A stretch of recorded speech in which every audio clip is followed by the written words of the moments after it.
ಹರಿಕಥಾಮೃತಸಾರ ಗುರುಗಳ ಕರುಣದಿಂದ ಪನಿತು ಪೇಳುವೆ ಪರಮ ಭಗವದ್ಭಕ್ತರಿದನಾದರದಿ ಕೇಳುವುದು. ಕಡು ಕರುಣಿ ನೀನೆಂದರಿದು ಹೇರುಡಲ ನಮಿಸುವೆ ನಿನ್ನಡಿಗೆ ಬೆಂಬಿಡದೆ ಪಾಲಿಸು ಪರಮ ಕರುಣಾ ಸಿಂಧು ಎಂದೆಂದು. ನಡು ನಡುವೆ ಬರುತ್ತಿಪ್ಪ ವಿಘ್ನವ ತಡೆದು ಭಗವನ್ನಾಮ ಕೀರ್ತನೆ ನುಡಿದು ನುಡಿಸೆನ್ನಿಂದ ಪ್ರತಿ ದಿವಸದಲ್ಲಿ ಮರೆಯದಲೇ. 11ನೇದು ಸ್ಥಾವರ ಜಂಗಮ ಸಂಧಿ ಅಥವಾ ಧ್ಯಾನ ಪ್ರಕ್ರಿಯಾ ಸಂಧಿ ಅಂತ ಕರೀತಾರೆ. ಅದರಲ್ಲಿ 18ನೇ ಪದ್ಯ. ಖೇಚರರು ಭೂಚರರು ವಾರಿ ನಿಶಾಚರರೊಳಗಿದ್ದವರ ಕರುಗಳ ಆಚರಿಸುವನು ಘನ ಮಹಿಮ ಪರಮಾಲ್ಪನೋಪಾದೆ.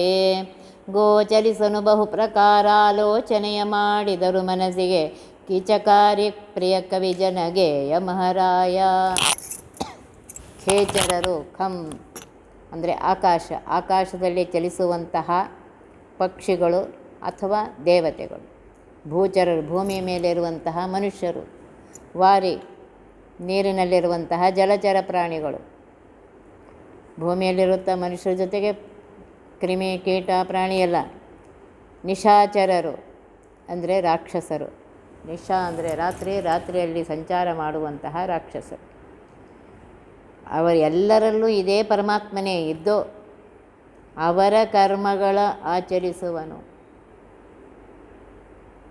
ಆಯಾ ಜೀವಿಗಳ ಯೋಗ್ಯತೆಗನುಸಾರವಾಗಿ ಅವರ ಕರ್ಮಕ್ಕನುಸಾರವಾಗಿ ಅವರ ಪ್ರಯತ್ನಕ್ಕನುಸಾರವಾಗಿ ಪರಮಾತ್ಮ ಅವರಲ್ಲಿದ್ದು ಕರ್ಮಗಳನ್ನು ಸ್ವತಂತ್ರನಾಗಿ ಬಿಂಬನಾಗಿ ಇವನು ಆಚರಿಸಿ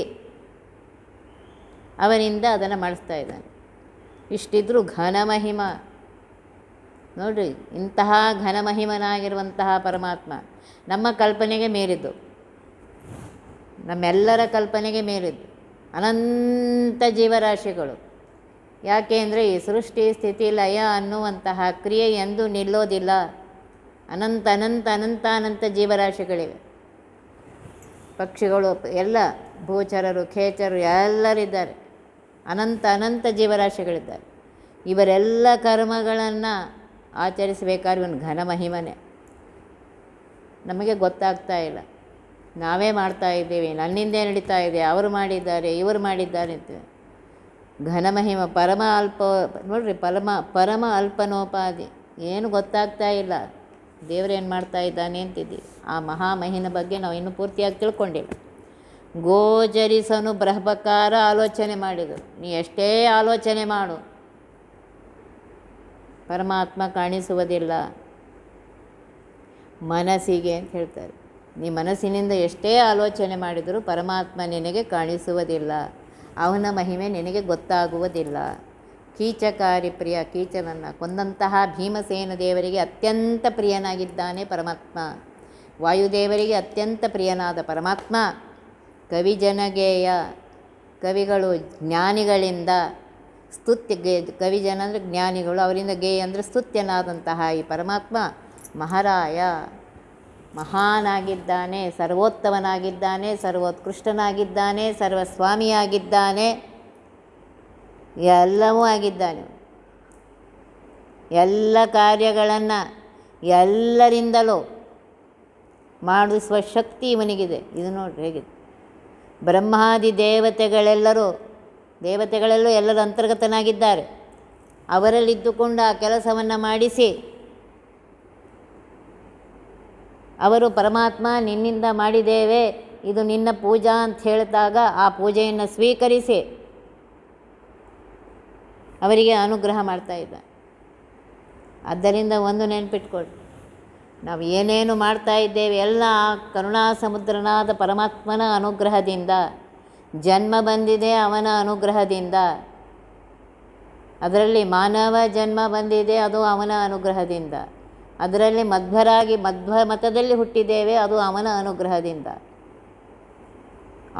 ಈವಾಗೊಮ್ಮೆ ಕೇಳಲಿಕ್ಕೆ ಸಿಗ್ತಾ ಇದೆ, ನೋಡಲಿಕ್ಕೆ ಸಿಗ್ತಾ ಇದೆ, ಅದು ಅವನ ಅನುಗ್ರಹದಿಂದ. ಎನ್ನಿಂದ ಈ ಪರಿ ಉಂಟೇನೋ, ನನ್ನಿಂದ ಇದೇನೂ ಸಾಧ್ಯ ಇಲ್ಲಪ್ಪ. ಹೇಳಿದ್ನಲ್ಲ, ನನ್ನಿಂದ ಒಂದಗಳ ಅನ್ನನೂ ಸಿಕ್ಕೋದಿಲ್ಲ, ಒಂದು ಹನಿ ನೀರು ಸಿಕ್ಕೋದಿಲ್ಲ. ಪರಮಾತ್ಮ ನಿನ್ನ ಅನುಗ್ರಹದಿಂದ ಇದೆಲ್ಲ ಸಿಕ್ಕಿದೆ. ಆದ್ದರಿಂದ ಪರಮಾತ್ಮನ ಸ್ಮರಣೆಯನ್ನು ಬಿಡಬೇಡಿ. ನಿಮ್ಮ ಯಾವ ಇದರಲ್ಲಿದ್ದೀರಿ, ಯಾವ ವರ್ಣದಲ್ಲಿದ್ದೀರಿ, ಯಾವ ಆಶ್ರಮದಲ್ಲಿದ್ದೀರಿ, ದೇಶಕಾಲಕ್ಕನುಸಾರವಾಗಿ ಆಯಾ ಕರ್ಮಗಳನ್ನು ಮಾಡಿ ಅದು ಪರಮಾತ್ಮನ ಪೂಜೆ ಅಂತ ಹೇಳಿ ಪರಮಾತ್ಮನಿಗೆ ಅರ್ಪಿಸಿರಿ. ಕರುಣಾ ಸಮುದ್ರನಾದ ಪರಮಾತ್ಮ ತಾನೇ ಮಾಡಿದ್ದರೂ ಅದನ್ನು ಸ್ವೀಕಾರ ಮಾಡಿ ನಮಗೆ ಅನುಗ್ರಹ ಮಾಡ್ತಾನೆ. ಇದನ್ನು ಮರೆಯಬೇಡಿ. ಒಂದೇ ಗೋತ್ರ ಪ್ರವರ ಸಂಧ್ಯಾ ವಂದನೆಗಳು ಮಾಡಿ ಪ್ರಾಂತಕ್ಕೆ ತಂದೆ ತನಯರು ಬೇರೆ ತಮ್ಮಯ ಹೆಸರುಗೊಂಬಂತೆ. ಒಂದೇ ದೇಹದೊಳಿದ್ದು ನಿಂದ್ಯ ಕರ್ಮವ ಮಾಡಿಸಿ ಇಂದಿರೇಶನು ಸರ್ವಜೀವರೊಳೀಶನೆನಿಸುವನು. ಎಂತಹ ಸುಂದರವಾದ ಉದಾಹರಣೆ ಕೊಡ್ತಾ ಇದ್ದಾರೆ. ತಂದೆ ಮಗಂದು ಗೋತ್ರ ಒಂದೇ, ಇಬ್ಬರು ತಂದೆ ಮಗ ಸಂಧ್ಯಾವಂದನೆ ಮಾಡುವಾಗ ಒಂದೇ ಗೋತ್ರವನ್ನು ಹೇಳ್ತಾರೆ, ಪ್ರವರ ಒಂದೇ ಇರುತ್ತೆ. ಆದರೆ ಸಂಧ್ಯಾವಂದನೆ ಮುಗಿದ ಮೇಲೆ ಗೋತ್ರ ಪ್ರವರ ಒಂದೇ ಆಗಿದ್ದರೂ ತಮ್ಮ ಹೆಸರು ಹೇಳಿದಾಕ್ಷಣ, ತಮ್ಮ ಹೆಸರು ಬೇರೆ ಇರದೆ ಹೇಳಿದಾಕ್ಷಣ ಅವನ ಕರ್ಮ ಫಲ ಅವನಿಗೆ, ಮಗನ ಕರ್ಮದ ಫಲ ಮಗನಿಗೆ. ಒಂದೇ ದೇಹದೊಳಲ್ಲೇ ಇದ್ದಾನೆ, ಒಂದೇ ಗೋತ್ರವೇ ಇದೆ ಇಬ್ಬರದು, ತಂದೆದು ಮಗಂದು. ಒಂದೇ ಪ್ರವರ ಇದೆ.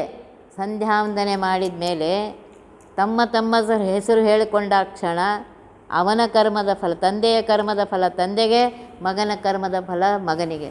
ಕರ್ಮದ ಫಲದ ವ್ಯತ್ಯಾಸ ಪರಮಾತ್ಮ ಮಾಡೋದಿಲ್ಲ. ಒಂದೇ ಗೋತ್ರ ಇರಬಹುದು, ಒಂದೇ ಪ್ರವರ ಇರಬಹುದು, ಒಂದೇ ಕರ್ಮ, ಸಂಧ್ಯಾವಂದನೆ ಅನ್ನುವಂತಹ ಒಂದೇ ಕರ್ಮವನ್ನೇ ಮಾಡ್ತಿರಬೇಕು. ಆದರೆ ಪರಮಾತ್ಮ ಅಲ್ಲಿ ಒಳಗಿದ್ದು ಸರ್ವತಂತ್ರ ಸ್ವತಂತ್ರನಾಗಿರುವಂತಹ ಆ ಪರಮಾತ್ಮ, ಪ್ರೇರನಾಗಿರುವಂತಹ ಪರಮಾತ್ಮ ಆ ಜೀವರ ಅಂತರ್ಯಾಮಿಯಾಗಿದ್ದುಕೊಂಡು ಆ ಜೀವರಿಂದ ಆ ಕಾರ್ಯಗಳನ್ನು ಮಾಡಿಸಿ ತಾನೇ ಸ್ವತಂತ್ರನಾಗಿ ಅವರ ಯೋಗ್ಯತೆಗನುಸಾರವಾಗಿ ಮಾಡಿಸಿ ಆ ಪರಾಧೀನರಾಗಿರುವಂಥ ಜೀವರಿಗೆ ಫಲವನ್ನು ಕೊಡ್ತಾ ಇದ್ದಾನೆ. ಒಂದೇ ದೇಹದೊಳಿದ್ದು ಒಂದೇ ದೇಹದಲ್ಲಿದ್ದಾನೆ. ನಿಂದ್ಯ ಕರ್ಮವ ಮಾಡಿಸಿ, ಅವನಿಂದ ಕೆಟ್ಟ ಕರ್ಮವೂ ಮಾಡಿಸ್ತಾನೆ ಅಥವಾ ಒಳ್ಳೆಯ ಕರ್ಮವನ್ನು ಮಾಡಿಸ್ತಾನೆ. ಮಾಡಿ ಬಿಂಬನಾಗಿ ತಾನು ಮಾಡಿ ಅವರಿಂದ ಮಾಡಿಸಿ ಇಂದಿರೇಶನು, ಲಕ್ಷ್ಮೀಪತಿಯಾಗಿರುವಂತಹ ಪರಮಾತ್ಮನು ಸರ್ವಜೀವರೊಳಗೆ ಎಲ್ಲ ಜೀವರಲ್ಲಿದ್ದುಕೊಂಡು ಈಶ ಸರ್ವಸ್ವಾಮಿ ಅಂತ ಅನ್ಸ್ಕೊತಾ ಇದ್ದಾನೆ. ಅವನೇ ಸರ್ವಸ್ವಾಮಿ ಪರಮಾತ್ಮ, ಜಗದೀಶ ಅವನೇ. ಒಂದೇ ದೇಹದಲ್ಲಿ ಈಶನಾಮಕನಾಗಿರುವಂತಹ ಪರಮಾತ್ಮ ಭೃತ್ಯನಲ್ಲೂ ಅವನೇ ಇದ್ದಾನೆ. ಆಮೇಲೆ ಸೇವಕರಲ್ಲಿ, ಯಜಮಾನನಲ್ಲಿ ಎಲ್ಲರಲ್ಲೂ ಅವನೇ ಇದ್ದಾನೆ. ತಂದೆಯಲ್ಲಿ, ಮಗನಲ್ಲಿ ಅವನೇ ಇದ್ದಾನೆ. ಗೋತ್ರ ಒಂದೇ ಇದೆ, ಪ್ರವರ ಒಂದೇ ಹೇಳ್ತಾರೆ, ಆದರೆ ತಮ್ಮ ಹೆಸರು ಹೇಳಿದ ತಕ್ಷಣ ಅವನ ಕರ್ಮದ ಫಲ ತಂದೆಯ ಕರ್ಮದ ಫಲ ತಂದೆಗೆ, ಮಗನ ಕರ್ಮದ ಫಲ ಮಗನಿಗೆ, ಸೇವಕನ ಕರ್ಮದ ಫಲ ಸೇವಕನಿಗೆ, ಸ್ವಾಮಿಯ ಕರ್ಮದ ಫಲ ಸ್ವಾಮಿಗೆ. ಈ ರೀತಿಯಾಗಿ ಪರಮಾತ್ಮ ಜೀವಾಂತರ್ಯಾಮಿಯಾಗಿದ್ದುಕೊಂಡು, ಬಿಂಬನಾಗಿದ್ದುಕೊಂಡು ಸ್ವಾಖ್ಯರೂಪಗಳಿಂದ ತಾನೇ ಮಾಡಿ ಪರಾಧೀನನಾದ ಈ ಜೀವನ ದ್ವಾರ ಅವುಗಳನ್ನು ಮಾಡಿಸ್ತಾ ಇದ್ದಾನೆ. ಇದನ್ನೇ ಶ್ರುತಿ ದ್ವಾಸುಪರ್ಣ ಅಂತ ಹೇಳ್ತಾರೆ. ಒಂದೇ ಗಿಡದಲ್ಲಿ ಎರಡು ಪಕ್ಷಿಗಳು ಕೂತಿವೆ, ಒಂದು ಜೀವ, ಒಂದು ಪರಮಾತ್ಮ. ಆ ಪರಮಾತ್ಮ ಸರ್ವತಂತ್ರ ಸ್ವತಂತ್ರ, ಈ ಜೀವ ಆ ಪರಮಾತ್ಮನ ಅಧೀನ. ಒಂದೇ ಗಿಡದಲ್ಲಿ ಕೂತಿರ್ಬೋದು, ಆದರೆ ಈ ಜೀವ ಎಲ್ಲ ಕಾಲಕ್ಕೂ ಆ ಪರಮಾತ್ಮನ ಅಧೀನ. ಜೀವ ಪರಮಾತ್ಮ ಸೇರೇ ಕರ್ಮ ಮಾಡಿದರೂ ಜೀವನ ಭುಕ್ತಿ ಬೇರೆ, ಪರಮಾತ್ಮನ ಅನುಭವ ಬೇರೆ. ಪರಮಾತ್ಮ ಆನಂದ ಬೇರೆ ಅವನದು. ಇದರಿಂದ ನೆನಪಿಟ್ಕೊಂಡು ಪರಮಾತ್ಮ ನೀನೇ ಮಾಡಿಸ್ತಾ ಇದೆಯಾ, ನಿನ್ನಿಂದ ನಾನು ಮಾಡ್ತಾ ಇದ್ದೇನೆ, ನಾನು ಅಸ್ವತಂತ್ರ, ಒಂದು ಸೂತ್ರದ ಗೊಂಬೆ, ನಾನೇನು ಮಾಡ್ತೀನೋ ಪರಮಾತ್ಮ, ನೀನೇ ನನ್ನಲ್ಲಿದ್ದು ಮಾಡಿಸ್ಕೊಳ್ತಾ ಇದೆಯಾ. ನನ್ನಿಂದ ಏನೂ ಆಗೋದಿಲ್ಲ ಪರಮಾತ್ಮ, ಎಲ್ಲ ನಿನ್ನಿಂದಲೇನೋ. ಆದ್ದರಿಂದ ಕರ್ಮದಲ್ಲೇ ನಿನಗಧಿಕಾರ ಫಲ ತಾದೂರ. ನಿನ್ನ ವರ್ಣಾಶ್ರಮದ ಧರ್ಮವನ್ನು ಮಾಡು, ಕರ್ಮದಲ್ಲಿ ನಿನಗೆ ಅಧಿಕಾರದ ಫಲ ನನ್ನ ಕೈಯಲ್ಲಿದೆ ಅಂತ ಪರಮಾತ್ಮ ಯಾವಾಗಲೂ ಹೇಳಿದ್ದಾನೆ. ಆದ್ದರಿಂದ ಕರ್ಮವನ್ನು ಬಿಡಬೇಡ. ದೇಶಕಾಲಕ್ಕನುಸಾರವಾಗಿ ಕರ್ಮಗಳನ್ನು ಪರಮಾತ್ಮನ ಪೂಜೆ ಅಂಥೇಳಿ ಭಕ್ತಿಯಿಂದ ಕರ್ಮವನ್ನು ಮಾಡಿ ಆ ಪರಮಾತ್ಮನಿಗೆ ಅರ್ಪಿಸು. ಕಿಟ್ಟುಗಟ್ಟಿದ ಲೋಹ ಪಾವಕ ಸುಟ್ಟು ವಿಂಗಡ ಮಾಡುವಂತೆ ಘರಟ್ಟ ವ್ರೀಹಿಗಳಿಪ್ಪ ತಂಡುಲ ಕಡೆಗೆ ತೆಗೆವಂತೆ ವಿಠ್ಠಲ ಎಂದೊಮ್ಮೆ ಮೈ ಮರೆದ ಅಟ್ಟಹಾಸದಿ ಕರೆಯೇ ದುರಿತಗಳಟ್ಟುಳಿಯ ಬಿಡಿಸುವನು ತನ್ನೊಳಗಿಟ್ಟು ಸಲಹುವನು. ಹೇಳ್ತಾ ಇದ್ದಾರೆ, ಕಿಟ್ಟುಗಟ್ಟಿದ ಲೋಹ, ಜಂಗ್ ಗಟ್ಟಿದಂಥ ಲೋಹ, ಆ ಜಂಗು ತೆಗಿಲಿಕ್ಕೆ ಏನು ಮಾಡ್ತಾರೆ, ಬೆಂಕಿಯಲ್ಲಿಡ್ತಾರೆ. ಪಾವಕ ಅಂದರೆ ಬೆಂಕಿಯಲ್ಲಿಟ್ಟು ಅದನ್ನು ಸುಟ್ಟು ಬೇರೆ ಮಾಡ್ತಾರೆ. ಜಂಗು ಬೇರೆ ಆಗುತ್ತೆ, ಇದು ಲೋಹ ಬೇರೆ ಆಗುತ್ತೆ. ಅದೇ ರೀತಿಯಾಗಿ ಘರಟ್ಟ ವ್ರೀಹಿಗಳಿಪ್ಪ, ಇಲ್ಲಿ ಹೇಳ್ತಾ ಇದ್ದಾರೆ. ಘರಟ್ಟ ಅಂದರೆ ಬೀಸುವ ಕಲ್ಲು ಅಥವಾ ಒನಕೆ. ಅದೇನು ಮಾಡುತ್ತೆ, ಭತ್ತವನ್ನು ಹೀಗೆ ಕುಟ್ಟುವಾಗ ಅಥವಾ ಬೀಸುವಾಗ ಸಿಪ್ಪೆಯನ್ನು, ಮೇಲಿನ ಸಿಪ್ಪೆಯನ್ನು ಬೇರೆ ತೆಗೆಯುತ್ತೆ, ಧಾನ್ಯವನ್ನು ಬೇರೆ ಮಾಡುತ್ತೆ. ಅದೇ ರೀತಿಯಾಗಿ ವಿಠ್ಠಲ ಅಂತ ಕರೆದರೆ ಮೈ ಮರೆದು ಅಟ್ಟಹಾಸದಿ ಕರೆ, ಶಬ್ದಕ್ಕೆ ಲಕ್ಷ್ಯ ಕೊಡ್ರಿ. ಮೈ ಮರೆತು ಪರಮಾತ್ಮ ನಿನ್ನಿಂದ, ನೀನೇ ಮಾಡಿಸ್ತಾ ಇದ್ದೀಯಾ ಪರಮಾತ್ಮ, ನಾನು ನಿನ್ನ ಕೈಯ ಗೊಂಬೆ, ನನ್ನಿಂದ ಒಳ್ಳೆಯ ಕೆಲಸವನ್ನು ಮಾಡಿಸು ಅಂತ ಹೇಳಿ ಆ ಕೆಲಸ ಮಾಡುವಾಗ ಪರಮಾತ್ಮ ನಿನ್ನಿಂದ ಅಂತ ಮೈ ಮರೆತು ಅಂತ ಹೇಳ್ತಾ ಇದ್ದಾರೆ. ಅಹಂಕಾರ ಬಿಡು, ನಾನು ಅನ್ನೋದು ಬಿಡು, ನೀನು ಮಾಡಿಸ್ತಾ ಇದ್ದೀಯಾ, ನಿನ್ನಿಂದ ಈ ಕಾರ್ಯ ನಡೀತಾ ಇದ್ದೆ ಅಂಥೇಳಿ ಅಟ್ಟಹಾಸದಿ ಸಂತೋಷದಿಂದ ಪರಮಾತ್ಮ ನಿನ್ನಿಂದನು, ನನ್ನಿಂದ ಏನೂ ಇಲ್ಲಪ್ಪ, ಎಲ್ಲ ನಿನ್ನಿಂದ ಅಂತ ಕರೆದರೆ, ಅವನನ್ನು ವಿಠ್ಠಲ ಅಂತ ಕರೆದರೆ ಓಡಿ ಬಂದು ದುರಿತಗಳಟ್ಟುಡಿಯ ಬಿಡಿಸುವನು. ನೋಡಿರಿ, ನಾವು ಇಷ್ಟು ಪಾಪಗಳನ್ನ ಮಾಡಿದ್ದೇವೆ, ಆ ದುರಿತ ರಾಶಿಗಳು ತುಂಬಿ ಇವೆ. ಆದರೆ ಭಕ್ತಿಯಿಂದ ಪರಮಾತ್ಮನ ಕರೆದರೆ ಆ ಎಲ್ಲ ದುರಿತ ರಾಶಿಗಳನ್ನ ಪರಮಾತ್ಮ ದೂರ ಮಾಡಿ ಅವುಗಳ ಬಂಧನದಿಂದ ನಮ್ಮನ್ನು ಬಿಡಿಸಿ ತನ್ನೊಳಗಿಟ್ಟು ಸಲಹುವನು. ನೋಡಿ ಎಷ್ಟು ಚೆನ್ನಾಗಿ ಹೇಳ್ತಾರೆ, ತನ್ನೊಳಗಿಟ್ಟು, ತನ್ನ ಜೊತೆಗೆ ಇಟ್ಟು, ತನ್ನ ಇದರಲ್ಲಿ ಇಟ್ಟುಕೊಂಡು, ತೊಡೆಯ ಮೇಲೆ ಇಟ್ಟುಕೊಂಡು ನಮ್ಮನ್ನು ರಕ್ಷಣೆ ಮಾಡ್ತಾನೆ ಅಂತ ಹೇಳ್ತಾರೆ. ಭಕ್ತಿ ಪರವಶನಾಗಿ ಪರಮಾತ್ಮನ ನಾಮವನ್ನು ಅನನ್ಯ ಮನಸ್ಸಿನಲ್ಲಿ ಬೇರೆ ಯಾರಿಗೂ ಸ್ಥಳವನ್ನು ಕೊಡಬೇಡಿ. ಆ ಮನಸ್ಸಿನಲ್ಲಿ ಪರಮಾತ್ಮನಿಗೆ ಸ್ಥಳ ಕೊಡ್ರಿ. ಆ ಪರಮಾತ್ಮನ ಸ್ಮರಣೆಯನ್ನು ಸಂತೋಷದಿಂದ ಮೈಮರೆತು, ಅಲ್ಲಿ ಹೇಳ್ತಾ ಇದ್ದಾರೆ, ನಿನ್ನ ಬಿಟ್ಟು ಅನ್ಯರ ಭಜಿಸಿದರೆ ಎನಗೆ ಆಣೆ. ಪರಮಾತ್ಮ ನಿನ್ನ ಬಿಟ್ಟು ಮತ್ತೆ ಯಾರನ್ನು ನಾನು ಭಜಿಸುವುದಿಲ್ಲ, ಯಾರನ್ನು ನಾನು ಸ್ವಾಮಿ ಅಂತ ತಿಳಿದುಕೊಂಡಿಲ್ಲ. ಎನ್ನ ನೀ ಕೈ ಬಿಟ್ಟು ಹೋದರೆ ನಿನಗೆ ಆಣೆ. ಅಂತಹ ಭಜಿಸಿದಂತಹ ನನ್ನನ್ನು ನೀ ಬಿಟ್ಟು ಎಲ್ಲೂ ಹೋಗಬೇಡಪ್ಪ. ಹರಿ ನಿನ್ನಾಶ್ರಯ ಮಾಡದಿದ್ದರೆ ಎನಗೆ ಆಣೆ, ಪುರಂದರ ವಿಠಲ ನೀನೊಲಿಯದಿದ್ದರೆ ನಿನಗೆ ಆಣೆ. ಪರಮಾತ್ಮ ನಿನ್ನ ಆಶ್ರಯ ಮಾಡದೇ ಇದ್ದರೆ, ಬಿಟ್ಟು ಅವರು ಇವರು ಅಂತ ಹೋದರೆ ಅದು ನನ್ನ ತಪ್ಪಲ್ಲ. ಆದರೆ ಯಾವಾಗ ನಿನ್ನ ಅಧೀನಕ್ಕೆ ಬಂದಿದ್ದೇನೆ, ನಿನ್ನ ಶರಣಿಗೆ ಬಂದಿದ್ದೇನೆ, ಆಗ ಪರಮಾತ್ಮ ನೀನು ನನ್ನನ್ನು ರಕ್ಷಣೆ ಮಾಡು, ಬಿಟ್ಟು ಎಲ್ಲೂ ಹೋಗಬೇಡ, ಅನುಗ್ರಹ ಮಾಡು.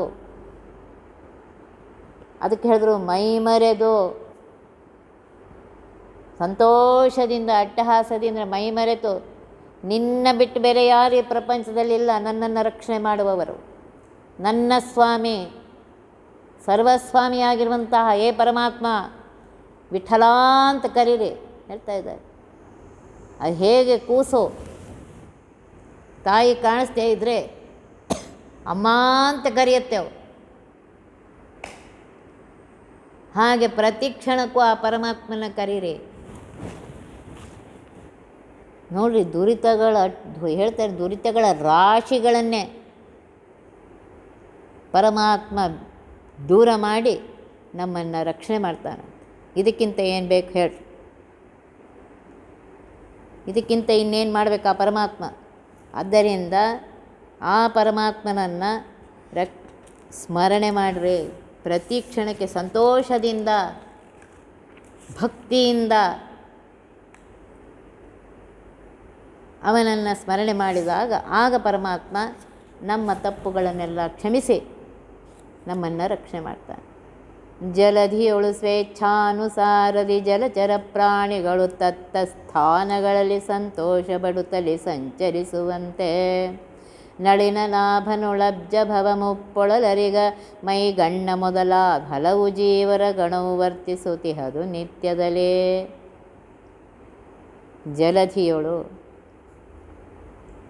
ನೀರಿನಲ್ಲಿ, ಸಮುದ್ರದಲ್ಲಿ ಸ್ವೇಚ್ಛಾನುಸಾರದಿಂದ, ನದಿಯಲ್ಲೋ ಸಮುದ್ರದಲ್ಲೋ ಸ್ವೇಚ್ಛಾನುಸಾರದಿಂದ ಹೇಗೆ ಜಲಚರ ಪ್ರಾಣಿಗಳು ಅಲ್ಲಿಂದ ಇಲ್ಲಿಗೆ ಇಲ್ಲಿಂದ ಇಲ್ಲಿಗೆ ಓಡಾಡ್ತಾಯಿವೆ. ಅವ್ರಿಗೆ ಯಾರೂ ಅಲ್ಲಿ ಅಡ್ಡಿ ಬರೋರಿಲ್ಲ. ತತ್ತ ಸ್ಥಾನಗಳಲ್ಲಿ ಸಂತೋಷ ಪಡುತ್ತಾ ಸಂಚಾರ ಮಾಡ್ತಾಯಿವೆ. ಅದೇ ರೀತಿಯಾಗಿ ನಳಿನನಾಭನೊಳು ಪದ್ಮನಾಭನಾಗಿರುವಂತಹ ಪರಮಾತ್ಮನಲ್ಲಿ ಅಬ್ಜಭವ, ಆ ಪದ್ಮದಿಂದ ಹುಟ್ಟಿದಂತಹ ಬ್ರಹ್ಮದೇವರೇ ಆಗಲಿ, ಮುಪ್ಪೊಳಲರಿಗ ಹೇಳ್ತಾ ಇದ್ದಾರೆ, ಇವರು 3 ಪಟ್ಟಣಗಳನ್ನು ಸುಟ್ಟಂತಹ ತ್ರಿಪುರಾರಿ ಆಗಲಿ, ಅಂದರೆ ರುದ್ರದೇವರು, ಮೈಗಣ್ಣ ಇಂದ್ರ, ಮೈಯೆಲ್ಲ ಕಣ್ಣು, ಅಹಲ್ಯೆ ಇದು ಮಾಡಿದಾಗ ಶಾಪ ಆಗತ್ತೆ ಮೈಯೆಲ್ಲ ಕಣ್ಣಾಗಲಿ ಅಂತ.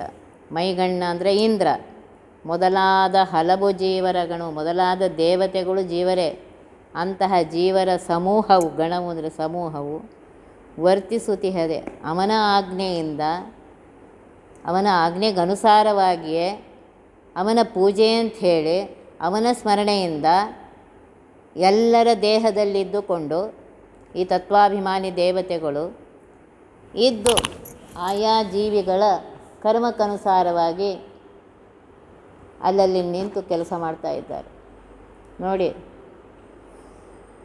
ಅದಕ್ಕೆ ಹೇಳ್ತಾ ಇದ್ದಾರೆ, ಹರಿಯ ವಾರ್ತೆಗಳಿಂದಲೇ ರಾತ್ರಿಯಾಮಗಳನ್ನು ಕಳೆಯುವವರು ವಿರಕ್ತರು. ಅಂದರೆ ಯಾರಪ್ಪ? ವಿರಕ್ತಃ ರಕ್ತವತ್ ಗೃಹೇಶು ಅತಿಥಿವತ್ ಅಂತ ಹೇಳ್ತಾ ಇದ್ದಾರೆ. ತನ್ನ ಮನೆಯಲ್ಲೇ ತಾನು ಅತಿಥಿ ಅಂತಿದ್ದಾನೆ.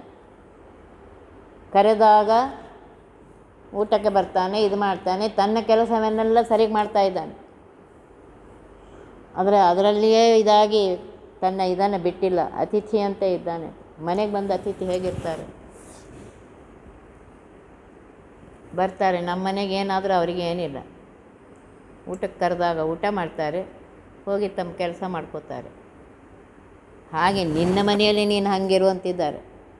ಇದು ಅತಿ ಕಠಿಣ, ಆದರೆ ಪ್ರಯತ್ನ ಮಾಡಿ. ಅದರಲ್ಲಿ ಏನು ಹೇಳ್ತಾ ಇದ್ದಾರೆ ಅಂದರೆ, ಪೂರ್ತಿ ನಿನ್ನ ಸಮಯವನ್ನು ಅದರಲ್ಲಿಯೇ ಹಾಕಬೇಡ.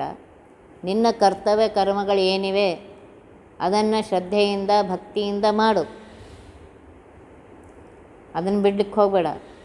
ಗಂಡನ ಕರ್ತವ್ಯ ಏನು? ಗಂಡ ಮಾಡಬೇಕು. ಹೆಂಡತಿಯ ಕರ್ತವ್ಯ ಹೆಂಡತಿ ಮಾಡಬೇಕು. ಮಗನ ಕರ್ತವ್ಯ, ಮಕ್ಕಳ ಕರ್ತವ್ಯ ಮಕ್ಕಳು ಮಾಡಬೇಕು. ಅವರವರ ಕರ್ತವ್ಯವನ್ನು ಎಲ್ಲರೂ ಮಾಡೇಬೇಕು. ಮಾಡಿ ಪರಮಾತ್ಮ ನಿಂತು ಮಾಡಿಸ್ತಾ ಇದ್ದಾನೆ. ಪರಮಾತ್ಮನ ಸ್ಮರಣೆಯನ್ನು ಬಿಡಬೇಡಿ. ನೋಡಿರಿ, ಪರಮಾತ್ಮನ ಸ್ಮರಣೆ ಹಗಲು ರಾತ್ರಿ ಪ್ರತಿಯೊಂದು ಯಾಮ ಅಂದರೆ 2.5 ಗಂಟೆ, ಪ್ರತಿ 2.5 ಗಂಟೆ ಏನು 24 ತಾಸಿನಲ್ಲಿ ನೋಡಿರಿ, 12 ತಾಸು ಬೆಳಗ್ಗೆ, 12 ತಾಸು ರಾತ್ರಿ. ಯಾವುದನ್ನು ಪರಮಾತ್ಮನ ಸ್ಮರಣೆ ಇಲ್ಲದೆ ಇರಬೇಡ. ನಮ್ದು ಹಗಲು ಹೆಂಗೆ ಕಳೆದೋಗುತ್ತೆ? ಹಗಲು ನಿನ್ನ ನೆನೆಯಲಿಲ್ಲ ಹಸಿವೆ ತೃಷೆಯಿಂದ, ಇರುಳು ನಿನ್ನ ನೆನೆಯಲಿಲ್ಲ ನಿದ್ರೆಯ ಭರದಿಂದ. ಅದನ್ನು ಹೇಳೇ ಬಿಟ್ಟಿದ್ದಾರೆ ದಾಸ. ಹಗಲು ನಿನ್ನ ನೆನೆಸ್ಬೇಕು ಅಂತ ಪರಮಾತ್ಮ ಭಾಳ ಪ್ರಯತ್ನ ಮಾಡಿದ್ನೋ. ಏನು ಮಾಡಲಪ್ಪ? ಹಸಿವೆ, ತೃಷೆ ಅಂದರೆ ನೀರಿಡಿಕೆ. ಅದರಿಂದ ಬೆಳಗ್ಗೆ ತಿಂಡಿ ಆಗಬೇಕು, ಮಧ್ಯಾಹ್ನ ಊಟ ಆಗಬೇಕು, ಸಾಯಂಕಾಲ ತಿಂಡಿ ಆಗಬೇಕು, ಚಹಾ ಕಾಫಿ ಇವು ನಡುವು ಮಧ್ಯವು ಬೇರೆ, ಇವೆಲ್ಲ ಆಗಬೇಕು, ರಾತ್ರಿ ಊಟ ಆಗಬೇಕು. ಇವೆಲ್ಲ ಆಗಲೇ ಇಲ್ಲ ಪರಮಾತ್ಮ. ಆರಾಮ್ಸೆ ರಾತ್ರಿ ಎಲ್ಲ ಮುಗಿದ ಮೇಲೆ ಆಮೇಲೆ ನಿನ್ನ ನೆನೆಸ್ತೀನಿ ಅಂತೀವಿ. ರಾತ್ರಿ ಇಷ್ಟೆಲ್ಲ ಆದಮೇಲೆ ನಿದ್ದೆ ತುಂಬಿ ಬರ್ತಾ ಇದೆ, ಆವಾಗ ಯಾವಾಗ ನೆನೆಸಿದ್ರೆ ಬೆಳಗ್ಗೆ ನೆನೆಸಿದ್ರೆ ಆಯ್ತು ಬಿಡು ಅಂತೀವಿ. ನಮ್ಮದು ಹೀಗೆ. ಹಗಲು ಅವನನ್ನು ನೆನೆಸಲಿಲ್ಲ ಹಸಿವೆ ಇದರಿಂದ, ರಾತ್ರಿ ನೆನೆಸಿ ಅಂತ ನಿದ್ದೆ ಜೋರಾಗಿ ಬರ್ತಾಯಿದೆ, ರಾತ್ರಿ ನೆನೆಸಿಲ್ಲ. ನಮ್ಮ ಸಮಯ, ನಮ್ಮ ದಿನಗಳು ಹೀಗೆ ಕಳೆದು ಹೋಗ್ತಾ ಇವೆ. ಪರಮಾತ್ಮನ ನೆನೆಸದೆ ಇಷ್ಟೆಲ್ಲ ಉಪಕಾರ ಮಾಡಿದಂತಹ ಪರಮಾತ್ಮನ ಸ್ಮರಣೆ ಇಲ್ಲದೆ ಎಷ್ಟು ಉಪಕಾರ ಮಾಡಿದಾನವನು. ನಮ್ಮ ಕಲ್ಪನೆಗೆ ಮೀರಿದ್ದು. ನಾನು ಯಾವಾಗಲೂ ಹೇಳ್ತೀನಿ, ಅವನ ಜಾಗದಲ್ಲಿ ನಾವು ಯಾರೂ ಇದ್ದರೆ ನಮಗೊಂದು ಅಗಳ ಅನ್ನ ಸಿಗ್ತಿದ್ದಿಲ್ಲ, ಒಂದು ಹನಿ ನೀರು ಸಿಗ್ತಿದ್ದಿಲ್ಲ. ಆದರೆ ಕರುಣಾ ಸಮುದ್ರನಾದ ಪರಮಾತ್ಮ ಇವತ್ತಿಲ್ಲ ನಾಳೆ ಸುಧಾರಿಸಿಯಾನು, ಇವತ್ತಿಲ್ಲ ನಾಳೆ ಸುಧಾರಿಸಿಯಾನು ಅಂಥೇಳಿ ಹೊಟ್ಟೆಗೆ ಬಟ್ಟೆಗೆ ಎಲ್ಲ ಕೊಡ್ತಾ ಇದ್ದಾನೆ. ಅವನು ಇಷ್ಟೇ ಹೇಳ್ತಾ ಇದ್ದಾನೆ, ಆ ಎಲ್ಲ ಸಮಯದಲ್ಲಿ ನನ್ನ ಸ್ಮರಣೆ ಮಾಡು, ನಿನ್ನಿಂದ ನಿನಗೆ ಇಷ್ಟೇ ಬೇಕಾಗಿದೆ. ಅವನಿಗೆ ಊಟ ಮಾಡಬೇಡ ಅಂತ ಹೇಳಿಲ್ಲ ಅವನು, ಊಟ ಮಾಡು ಚೆನ್ನಾಗಿ, ಪರಮಾತ್ಮ ಕೊಟ್ಟಿದ್ದಾನಲ್ಲ ಚೆನ್ನಾಗಿ ತಿನ್ನು, ಏನೇನು ಬೇಕೋ ಎಲ್ಲ ಮಾಡ್ಕೊಂಡು ತಿನ್ನು. ಅವನಿಗೆ ನಿವೇದನೆ ಮಾಡಿ, ಇದು ನಿನ್ನಿಂದ ನನಗೆ ಸಿಕ್ಕಿದೆ ಪರಮಾತ್ಮ, ನಿನ್ನ ಅನುಗ್ರಹದಿಂದ ಇದು ನಿನಗೆ. ಒಳ್ಳೆ ನಿದ್ದೆ ಬರ್ತಾ ಇದೆ ಪರಮಾತ್ಮ, ಇದು ನಿನ್ನ ಅನುಗ್ರಹದಿಂದ. ನೋಡ್ರಿ, ಚಿಂತೆ ಗಿಂತೆ ಇದ್ದರೆ ನಿದ್ದೆನೂ ಬರೋದಿಲ್ಲ.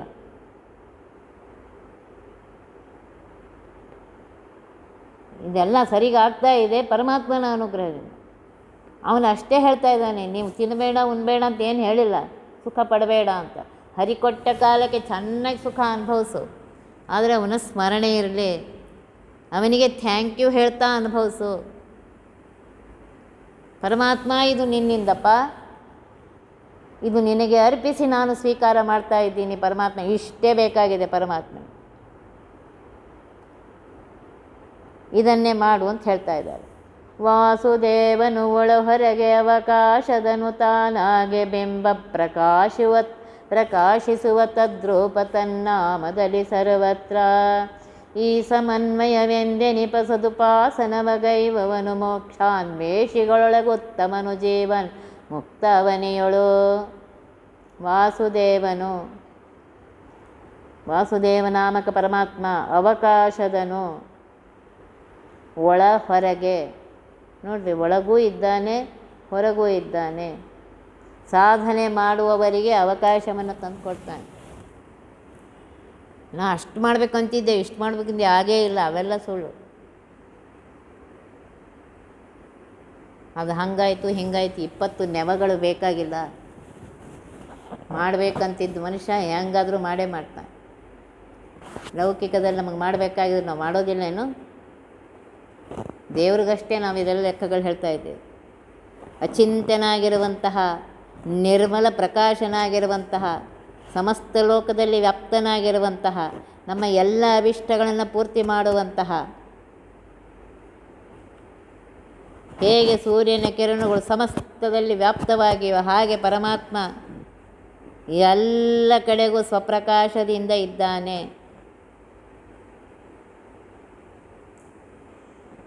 ಹೇಳ್ತಾರೆ, ಜೀವನ್ ಮುಕ್ತ ಆಗಬೇಕಾದ್ರೆ ಏನು ಮಾಡಬೇಕು? ಸರ್ವ ಇಂದ್ರಿಯಗಳು ಪರಮಾತ್ಮನ ಪೂಜೆಯಲ್ಲಿ ರತವಾಗಿರಬೇಕು, ವಿಷಯಗಳಲ್ಲಿ ಅಲ್ಲ. ಊಟ ಮಾಡಬೇಡ ತಿಂಡಿ ಮಾಡಬೇಡ ಅಂತ ಹೇಳಿಲ್ಲ. ಮಾಡುವಾಗ ಇದು ನಿನ್ನಿಂದ, ಅಹಂಕಾರ ಬಿಡು, ನಾನು ಅನ್ನೋದು ಬಿಡು, ನಾನು ನನ್ನದು ಇದು ಬಿಡು. ಹೊಟ್ಟೆಗೆ ಸಿಕ್ಕಿದೆ ಪರಮಾತ್ಮ ನಿನ್ನ ಅನುಗ್ರಹದಿಂದಪ್ಪ, ಬಟ್ಟೆಗಳು ಹಾಕ್ಕೊಳ್ಳಿಕ್ಕೆ ಸಿಕ್ಕಿದೆ ನಿನ್ನ ಅನುಗ್ರಹದಿಂದ ಪರಮಾತ್ಮ, ದಿನಕ್ಕೆ ಥರಾವರಿ ಬಟ್ಟೆ ಹಾಕೋತಾ ಇದ್ದೇನೆ ನಿನ್ನ ಅನುಗ್ರಹದಿಂದ, ಸುಖ ಸಿಕ್ಕಿದೆ ನಿನ್ನ ಅನುಗ್ರಹದಿಂದ. ಇಷ್ಟೇ ಹೇಳುವಂತ ಇದ್ದಾನೆ. ಪ್ರತಿ ಕ್ಷಣಕ್ಕೆ ಅವನ ಸ್ಮರಣೆ ಮಾಡಿರಿ, ಸರ್ವತ್ರದಲ್ಲಿ ಅವನ ಸ್ಮರಣೆ ಮಾಡಿರಿ. ಅದೇ ಸದುಪಾಸನೆ, ಇದೇ ಉಪಾಸನೆ. ಸತತ ಅವನ ಸ್ಮರಣೆ ಇರಬೇಕು,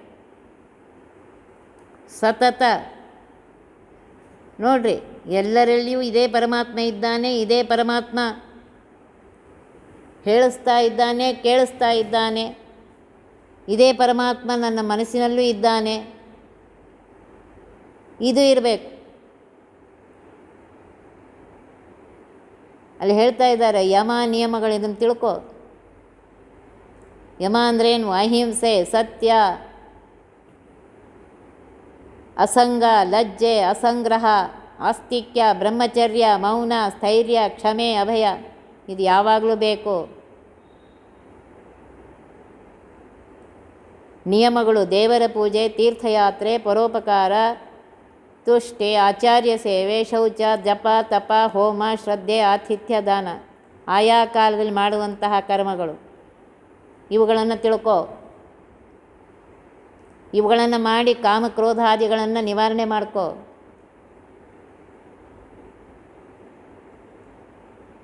ನೋಡ್ರಿ, ಇಲ್ಲಿ ಹೇಳ್ತಾ ಇದ್ದಾರೆ ಬುದ್ಧಿ, ಆ ಬುದ್ಧಿಯಲ್ಲಿ ಪರಮಾತ್ಮನೇ ಇರಬೇಕು. ಮನಸ್ಸಿನಲ್ಲಿ ಅವನನ್ನೇ ಸ್ಥಾಪನೆ ಮಾಡೋ.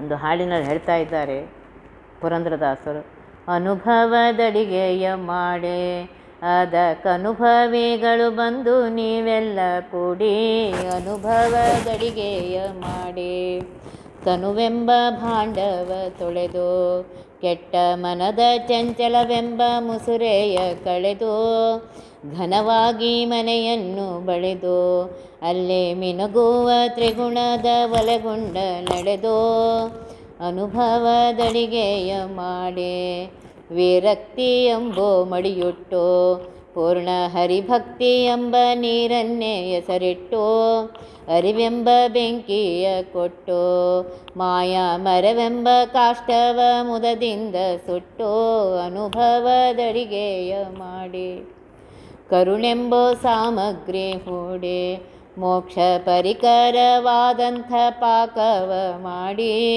ಗುರು ಶರಣರು ಸವೆದಾಡೆ ನಮ್ಮ ಪುರಂದರ ವಿಠಲನ ಬಿಡದೆ ಕೊಂಡಾಡಿ, ಅನುಭವದಡಿಗೆಯ ಮಾಡಿ ಅದಕ್ಕನುಭವಿಗಳು ಬಂದು ನೀವೆಲ್ಲ ಕೂಡಿ. ಹೇಳ್ತಾ ಇದ್ದಾರೆ, ಅಡುಗೆ ಮಾಡ್ತಿದ್ದಿ, ಈ ಥರ ಅಡುಗೆ ಮಾಡಿ. ಹೇಗೆ ಅನ್ನೋದನ್ನು ನಾಳಿನ ದಿವಸ ಇದನ್ನು ವಿವರವಾಗಿ ತಿಳಿಸ್ತೇನೆ. ಇಲ್ಲಿ ಇಷ್ಟೇ ಏನು ಬೇಕಾಗಿದೆ ಅಂದರೆ, ಪರಮಾತ್ಮ ಒಳಗೂ ಇದ್ದಾನೆ, ಹೊರಗೂ ಇದ್ದಾನೆ. ಅವನೇ ನಮ್ಮ ಬಿಂಬ, ಅವನೇ ಎಲ್ಲ ಕರ್ತವ್ಯಗಳನ್ನು, ನಮ್ಮ ಕಾರ್ಯಗಳನ್ನು ಅವನೇ ಬಿಂಬನಾಗಿ ಮಾಡಿ ಅಸ್ವತಂತ್ರರಾದ ನನ್ನಿಂದ ಮಾಡಿಸ್ತಾ ಇದ್ದಾನೆ. ಪರಮಾತ್ಮ ನೀನೇನಪ್ಪ, ನೀನೇ ನನಗೆ ಅವಕಾಶವನ್ನು ಕೊಟ್ಟಿದ್ದೆ ಜೀವನ್ ಮುಕ್ತ ಆಗುವುದಕ್ಕೆ. ಈಗ ಅವಕಾಶ ಕೊಟ್ಟಿದ್ದಾನೆ ಪರಮಾತ್ಮ, ಉಪಯೋಗಿಸ್ಕೋ. ಬಂದಾಗ ಅದನ್ನು ಉಪಯೋಗಿಸೋದಿಲ್ಲ, ನನಗೆ ಅದು ಸಿಕ್ಕಿಲ್ಲ, ಇದು ಸಿಕ್ಕಿಲ್ಲ ಅಂತಿಲ್ಲ. ಸಿಕ್ಕಿದೆ ಅವಕಾಶ, ಅದನ್ನು ಉಪಯೋಗಿಸ್ಕೋ ಸರಿಯಾಗಿ. ಉಪಯೋಗಿಸಿಕೊಂಡು ಅದನ್ನು ಪರಮಾತ್ಮ ನಿನ್ನಿಂದ ಈ ಅವಕಾಶ ಸಿಕ್ಕಿದೆ, ಇದನ್ನು ಸರಿಯಾಗಿ ಮಾಡಿಸು, ನನ್ನ ಕೈಯಿಂದ ಮಾಡಿಸಿ ನನಗೆ ಫಲವನ್ನು ಕೊಡು ಅಂತ ಹೇಳಿ ಅವನಿಗೆ ಬೇಡ್ಕೊಳ್ಳಿ. ಆಗ ಪರಮಾತ್ಮ ಮಾಡಿಯೇ ಮಾಡ್ತಾನೆ, ಅನುಗ್ರಹ ಮಾಡಿಯೇ ಮಾಡ್ತಾನೆ. ಸರ್ವತ್ರ ವ್ಯಾಪ್ತನಾಗಿರುವಂತಹ ವಾಸುದೇವ ನನ್ನ ದೇಹದಲ್ಲಿಯೂ ಇದ್ದಾನೆ, ಸರ್ವತ್ರದಲ್ಲೂ ಇದ್ದಾನೆ. ಅವನೇ ಬಿಂಬನೂ ಆಗಿದ್ದಾನೆ. ಅವನೇ ನನಗೆ ಜೀವನ್ ಮುಕ್ತನನ್ನಾಗಿ ಮಾಡ್ತಾನೆ. ಆದ್ದರಿಂದ ಆ ಪರಮಾತ್ಮನನ್ನೇ ನೆನೆಸಿರಿ ಅಂತ ಹೇಳ್ತಾ ಇದ್ದಾರೆ. ಅದಕ್ಕೆ ಇಲ್ಲಿ ಯಾವ ರೀತಿ ಅಡುಗೆ ಮಾಡಬೇಕು ಅಂತ ದಾಸರು ಹೇಳಿದ್ದಾರೆ, ಅದರ ಅರ್ಥವನ್ನು ನಾಳೆ ತಿಳ್ಕೊಳ್ಳೋಣ. ಭೋಗ್ಯ ವಸ್ತುಗಳೊಳಗೆ ಯೋಗ್ಯ ಯೋಗ್ಯ ರಸಗಳ ನರಿತು ಯೋಗ್ಯ ಯೋಗ್ಯರಲ್ಲಿ ನೆಲೆಸಿಪ್ಪ ಹರಿಗೆ ಸಮರ್ಪಿಸನು ದಿನದೇ. ಭಾಗ್ಯ ಬಡತನ ಬರಲು ಹಿಗ್ಗದೆ ಕುಗ್ಗಿ ಸೊರಗದೆ ಸದ್ಭಕ್ತಿ ವೈರಾಗ್ಯಗಳನ್ನೇ ಮಾಡು ನಿರ್ಭಾಗ್ಯ ನೆನೆಸದಲೇ. ಅದನ್ನೇ ಇಲ್ಲಿ ದಾಸರು ಮತ್ತೆ ಹೇಳ್ತಾ ಇದ್ದಾರೆ. ಯಾವ ಯಾವ ವಸ್ತುಗಳಲ್ಲಿ ಪರಮಾತ್ಮ ಯಾವ ಯಾವ ರಸದಿಂದಿದ್ದಾನೆ, ನಿನಗೆ ಯಾವುದು ಯೋಗ್ಯ ಅದನ್ನು ತಿಳಿದುಕೊಂಡು ಅದನ್ನು ಪರಮಾತ್ಮನಿಗೆ ಸಮರ್ಪಿಸಿ ಅದನ್ನು ಅನುಭವಿಸು. ಭಾಗ್ಯ ಬಂದಾಗ ಗರ್ವದಿಂದ ಹಿಗ್ಗಿ ಪರಮಾತ್ಮನ ಮರಿಬೇಡ. ಬಡತನ ಬಂದಾಗ ಪರಮಾತ್ಮ ಹೀಗೆ ಮಾಡಿದ್ದಾನೆ ಅಂತ ಅವನಿಗೆ ಬೈಕೋತ್ ಕೊಡಬೇಡ. ಏನು ಬಂದರೂ ಪರಮಾತ್ಮ ನಿನ್ನ ಅಧೀನಪ್ಪ, ನಾನು ನಿನ್ನ ಅನುಗ್ರಹದಿಂದ ಬಂದಿದೆ, ನೀನೇ. ಭಾಗ್ಯ ಬಂದರೆ ಅಹಂಕಾರ ಕೊಡಬೇಡ, ಬಡತನ ಬಂದರೆ ಇದರಿಂದ ದೂರ ಮಾಡಿ ನನಗೆ ಅನುಗ್ರಹ ಮಾಡು ಅಂತ ಆ ಪರಮಾತ್ಮನ ಪ್ರಾರ್ಥನೆ ಮಾಡು ಅಂತ ಹೇಳ್ತಾ ಇದ್ದಾರೆ. ಒತ್ತಿ ಬಹ ವಿಘ್ನಗಳ ಕಳೆದಪ ಮೃತ್ಯುವಿಗೆ ಮರೆ ಮಾಡಿ ಕಾಲನ ದೂತರಿಗೆ ಭೀಕರವ ಪೊಟ್ಟಿಸಿ ಸಕಲ ಸಿದ್ಧಿಗಳ ಒತ್ತಿಗೊಳ್ಳಿ ಶಿವನರು ಹೇಕ್ಷಣ ನೃತ್ಯ ಮಾಡುವರವರ ಮನೆಯೊಳು ನಿತ್ಯ ಮಂಗಳ ಹರಿಕಥಾಮೃತ ಸಾರ ಪಠಿಸುವರ.